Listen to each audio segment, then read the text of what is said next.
Can pigeons read? This one gives every indication, because he's been taught to distinguish between two words and to behave appropriately. He's learned his different response to each sign by being rewarded with food. So the bird isn't acting independently. Its behavior is shaped by controlling its environment. The first task was to isolate an individual piece of behavior and see how that could be changed. Skinner did this by keeping individual pigeons at about 3/4 of their normal weight, so that the birds were always hungry, and food could be used as an automatic reward. The pigeon was studied in a uniform box, one it quickly grew used to.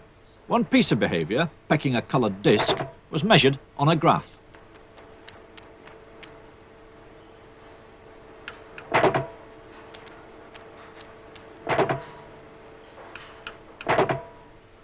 The pigeon learned that pecking the disc produced a reward.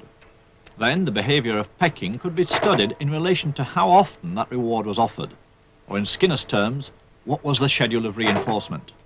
The main thing is what we call schedules of reinforcement. Reinforcement is what the layman calls reward, and you can schedule it so that a reward occurs every now and then when a pigeon does something. We usually use a response with a pigeon pecking a little disc, a little spot on the wall, and you can reinforce with food, but you don't reinforce every time. Perhaps every 10th time, or perhaps only once every minute or something like that. There are a very large number of schedules, and they have their special effects.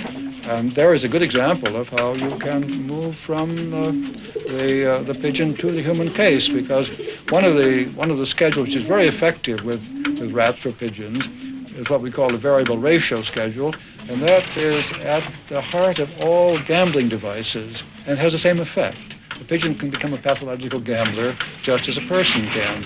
Now, the fact that we found that out with pigeons and could prove it by removing and changing the schedule makes it easy for us to interpret the case with the human subject.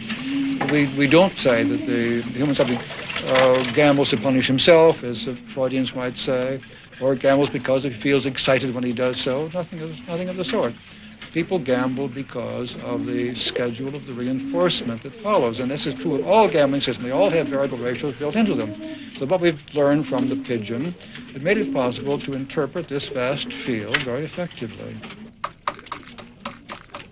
Where does that leave free will? Because we all think we have a choice whether to do things or not to do things. Yes. Well, you see, it leaves it in the position of a fiction. We have assumed somehow or other that these internal states, feelings, and so on, have initiated something. They have started something. They have created. We have done something in a voluntary way. We have willed to act.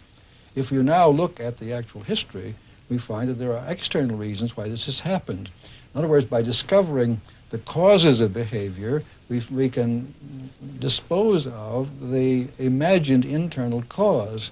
We dispose of free will as an American divine of the 18th century, Jonathan Edwards, did.